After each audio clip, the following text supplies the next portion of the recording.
We're back with another episode of my favorite demos from Next Fest of February 2026, with another collection of amazing indie game demos and games you should be checking out.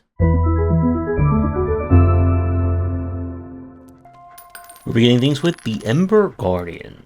This is another game in the kind of sideways kingdoms style of a survival game. It is the post-apocalypse, and the world has been completely overrun by shadow monsters. In order to bring light back, we are going to, well, construct lots of little buildings and collect resources. The structure of this one is kind of more in line with that of a roguelite, or kind of like a grand campaign. Each map you'll be given objectives to clear, such as finding new characters who can aid you, and collecting resources that you can use to permanently unlock upgrades. This can include making your weapons better, unlocking new structures, higher up tech tree, etc, etc. During the play, you'll spend your daytime hours trying to make progress, and collect these various orbs, which are your currency for building your various resources. At night, you'll need to defend against waves of enemies using your various hunters and your gun to do so. And you rinse and repeat until you either get to the objective of the map or you die trying. As far as kind of the kingdom style goes, other than the roguelite elements of upgrading, you should be very familiar with the structure by now. I do like the art style and just the general feel of it. And I'm interested to see kind of like how far the main game will be going in terms of, I guess, like how far the tech tree is going to progress. Will we be unlocking new features, or is just, again, more numbers on top of numbers? So if you're a fan of the Kingdom style, I would at least give this one a try and see if it works for you. And now we move on to Drops Gaiden. This is an indie homage to the original Metal Gears, with our isometric viewpoint, having to manage vision and sound, and going on sneaking missions. Bad guys are doing something bad on an island, and it's up to one lone agent to sneak in and figure out what's what. If you play any of the original Metal Gears, then the gameplay should be very familiar to you. Now, some of the twists that this game has is that you have different scores you can get on mission based on how much you alert the enemies, finding bonuses, etc, etc. And from our play of the demo, it definitely keeps to that motif really well. My only complaint is because the palette is just basically green on green, it's very easy for certain things to kind of like blend into the environment. I am interested to see kind of like how far they'll take the mission structure in the main game, but this one is definitely for the old school stealth fans, looking to recapture that Metal Gear goodness from back in the day. And now we go to something a little bit creepier with Comatose. This is first-person survival horror where you are trapped in a prison of your own mind, full of monsters, traps, and a lot of, well, disturbing images. And you're going to have to explore and do all that good old survival horroring if you want to survive. Our gameplay pretty much is a collection of all of survival horror's greatest hits. You're going to have to be opening up doors very slowly while things are trying to kill you, finding miscellaneous items you need to open up a specific door or lever, shooting enemies, hitting them with stuff, and trying to stay one step ahead of everything that's out to get you. The game definitely captures the kind of PlayStation 1, early PlayStation 2 vibe pretty well. Now, with that said, I do have a few issues. So this is one of those games where all your weapons have durability to them. Of course, you have guns, but they have limited ammo. And if you run out of ammo, and you run out of melee, you are quite literally all out of luck, as you don't have any means of pushing enemies away or getting around them. And I ran into a few situations where even by just running past enemies, I still got stuck and just had to reload because there's just no way to get around. And I'm hoping that in the main game, at least it'll be a little bit more in terms of defensive options. If you're looking for a challenging survival horror game, I would at least give this one a try. I am interested to see where this world of survival horror will lead when it is out. And now we go to something a little bit brighter with Kloa, Child of the Forest. This is an action-adventure game where you must save the forest from an evil spirit that's corrupting it, by of course exploring and getting into a lot of fights. Our gameplay is similar to that of something like Hyper Light Drifter, with a heavy focus on quick attacking, getting in and out, and trying to avoid all the harm that comes your way. The art style in this one is really well done, and from our time with the demo, this is definitely going for that kind of classic style of design. So you'll explore, gain a new power, fight, get access to more areas, continue to grow, and try not to get destroyed by the enemies. Most of the larger enemies do not get hit stun, so you do have to get good at quick dodging and kind of getting in and then getting away from them. You can parry projectiles, which can be a little bit tricky, as they are very fast in this one. From what we saw in the demo, this is just going to be a very solid take of action-adventure design. So if you're in the mood to save the world one arena fight at a time, I would at least give this one a try. We're saving another world with our next game with Little Nemo and the Guardians of Slumberland. When the Little Nemo IP went public domain a few years ago, a lot of developers went for it. And this is one of, surprisingly, several different Metroidvanias based off of Little Nemo. And for this one, we're going back to the 16-bit era for some good old-fashioned 2D platforming Metroidvania, as Little Nemo here must save Dreamland from kind of it fading away. And we're going to do that going on a family-friendly adventure, collecting candy, different MacGuffins, and getting new PJs that will give us basic stat improvements. The gameplay here is that you'll explore the various areas of Dreamland. Everything just looks gorgeous with a kind of hand-animated look. You're trying to make progress acquiring new toys, which are your Metroidvania powers, as well as finding blue moons, which kind of act as like the platformer collection MacGuffin. As you explore and make more progress, more of the world will be opened up to you.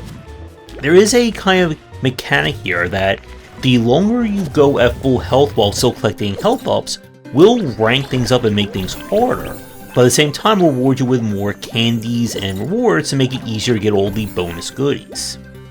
From our time with the demo, I would put this maybe in like the moderate side in terms of difficulty. This is not going to be super challenging Hollow Knight Silksong levels of Metroidvania, but it can still be a great time for either new fans or those looking for a more cozier take on Metroidvania. So if you're in the mood for a good night's sleep and want a nice happy dream to go with it, I would give this one a play. We leave the happiness behind for our next game, and that is Soul Quest. This is a challenging 2D action game, where you are on a mission to kill all the gods, and you're going to do that as stylishly as possible. So this game definitely borrows from more on the technical hack and slash or action design of, say, a Devil May Cry. You have multitudes of different moves, combos, launchers, and spells that you'll be able to use in combat. The better you play, you will build up your style meter, which as it gets higher and higher up, the music becomes more epic to go with it. And you're going to fight your way through a variety of environments, collecting upgrades, and of course fighting lots and lots of nasty opponents. The big thing about Soul Quest is that these enemies will attack you from all sides, and it really becomes about kind of chaining them or launching them to get them out of their attack patterns, and then proceeding to rip and tear until they run out of health. Larger enemies do not get hit stun, instead you need to hit them enough times to build up stagger. And this is one of those games that, again, if you start learning how it all works, you're going to feel really badass by the time you get done some of these encounters. In terms of overall difficulty, it's hard to tell from the demo just how hard the full game is going to be. The earlier that you learn kind of the flow of combat and how to get around enemy attacks, ultimately it's going to make things very easy for you. But if you don't pick that up, this can be quite a challenge to play. I am definitely interested to see where this one is going to lead when it is released, and if you are looking for a more challenging action game, especially again with a little bit more of the technical side to it, I would highly recommend you check this one out. And we're slowing things down for our next game with Phonopolis. This is the latest game from Amanita Design, and they are back with another just gorgeously looking and very interesting adventure game. In a world where everyone is commanded to do whatever they hear from various speakers, we play a man who discovers a pair of headphones and is now part of a massive conspiracy to bring back free will to the city. So what follows is a just gorgeous collection of vignettes and puzzles, as you must move around the city, trying to learn more about what is going on in a series of ever-escalating escapades. The puzzle logic here is going for more of kind of like a short-form puzzle, so each screen is its own unique element. You're not going to worry about carrying items from one place to another. And it's more about you just figuring out the rules of the world and how do they apply to the puzzle or puzzles at hand. So I really enjoy this one. If you are a fan of previous Amanita games, you have probably already checked out this demo or have this wishlisted. And if you somehow made it this far and never heard of them, definitely check out all their titles, as you'll find just a very interesting assortment of adventure games. But if you're in the mood for another gorgeous looking adventure in a strange world, then definitely give this one a try. And now we go to Underkeep. This is a dungeon crawler where you must build your party of 4 adventurers and then go out and do some adventuring. I really like the art style for the game, as you see a bunch of kind of like hand-painted images, as well as moving around through the world itself. Now, this is not the same as the Legend of Grimrock, which is kind of like a real-time dungeon crawler. When you go into combat, it is entirely turn-based, as you'll decide which attacks to use, and of course level up and equip your various party members accordingly. There will be different routes you'll be able to take in the game based on your decisions, and this one just again looks like some really solid old-school dungeon crawling time. So I am definitely excited to see where this game is going to lead, and just, I guess, like how much variance there is going to be when you explore the main tale. But if you're a dungeon crawling fan, then this one should definitely be on your radar. We leave the dungeon behind for the kitchen with Little Chef Cozy Cooking. This is in the kind of like almost like a doodle guide, or just like put things together and see what happens style of game. You are in your kitchen. You're going to try and make as many meals as you can out of quote-unquote ingredients. Do you combine peanut butter with milk? What about sponge with toast? Who knows? The more you discover, the more ingredients you get. The more ingredients you get, the more you can then push things along and make even more combinations. This is not going to be designed as the next 800-hour-long cooking/restaurant sim.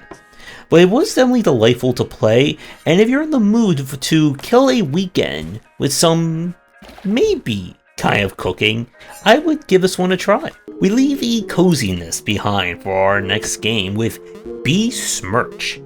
This is a farming kind of slice of life sim, where you've been brought to the town in order to be the new farmer after they left for some reason. And you are going to have to meet the various locals, grow various crops, and buy more and more items that aid you. This sounds very familiar to a very popular game. However, there's 3 little wrinkles. One is that the entire town is depending upon you to feed them and get them to survive the winter time. 2, there is talks about the apocalypse happening. And 3, demons seem to pop out and want to murder you at night. And yes, this game basically goes from Stardew Valley to Faith the Unholy Trinity very quickly. So our gameplay, again, is going to be a combination of all these various aspects. You'll need to harvest your crops and figure out who to feed and earn money to upgrade your tools to allow you to explore more of the world, defend yourselves from Redacted, and try and make it through the winter. It's definitely an interesting mix of designs. It is a little bit tricky to learn like what is going on at the start. And I would say, like, if you're in the mood for some horror farming, I would give this one a try. I'm definitely curious to see, like, if this whole combination will come together when it is released. And now we switch over to Calx. This is an action-adventure game with a art style very similar to that of, I think it was called Sable. We are exploring a strange alien world, and we are going to fight lots of other aliens and jump around a very beautiful environment to do so. The gameplay here is going to be more along the lines of a third-person action-adventure. Combat will involve you using light heavy attacks, you can parry enemies, and you can also get this little blaster that's that triangle over your shoulder that you can use to hit weak points to kind of disable enemy attacks and solve puzzles and so on. The level design is going for more of a wider environment in this, with a lot of areas to run through, secrets to find, upgrades, and more.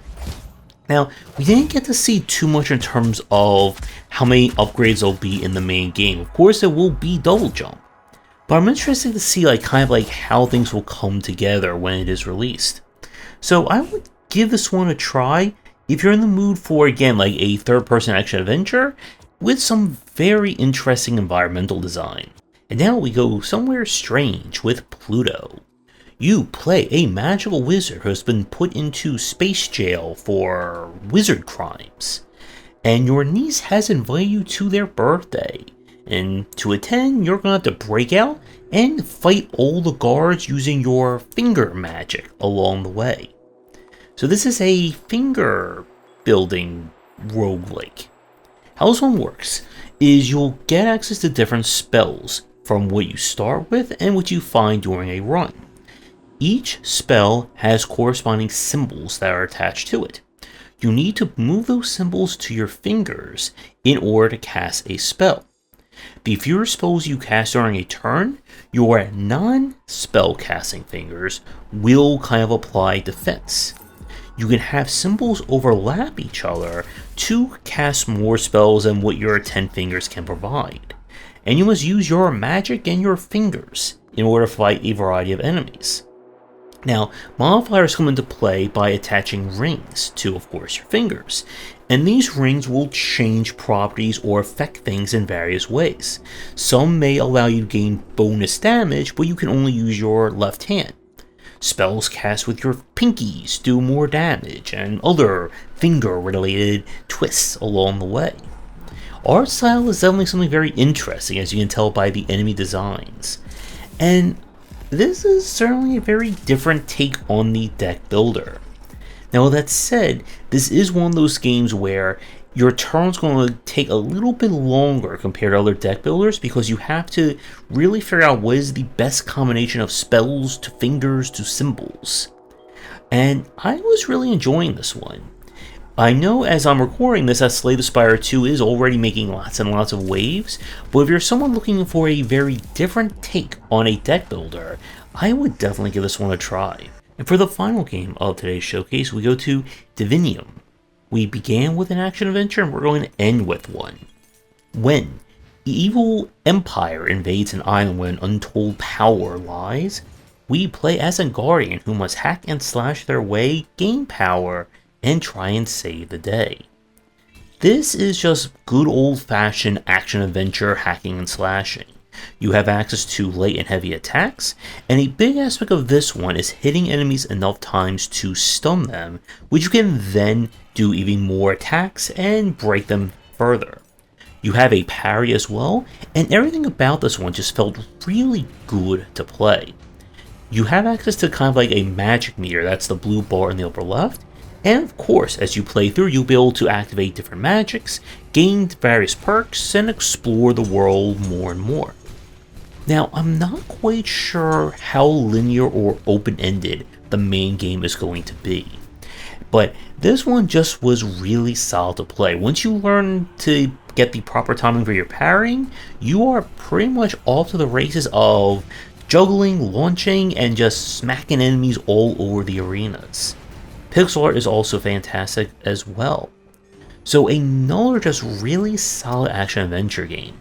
If you found our first game to be a little bit too technically demanding for you, but you're still in the mood to do some hacking and slashing, definitely recommend you give this one a try. And with that, another night of our showcase is done, but don't you worry, we got a lot more games to get to. What are some of your favorites that you saw from the event, and any that I have somehow missed? Let me know down below, And with that, have a great night, and see everyone for some more Next Fest coverage coming soon. Thanks for watching, and a special thank you to our Patreon supporters. If you enjoyed the video, do the YouTubing stuff, be sure to visit our Discord and Patreon, and you're interested in more in my thoughts on design, check out my game design books.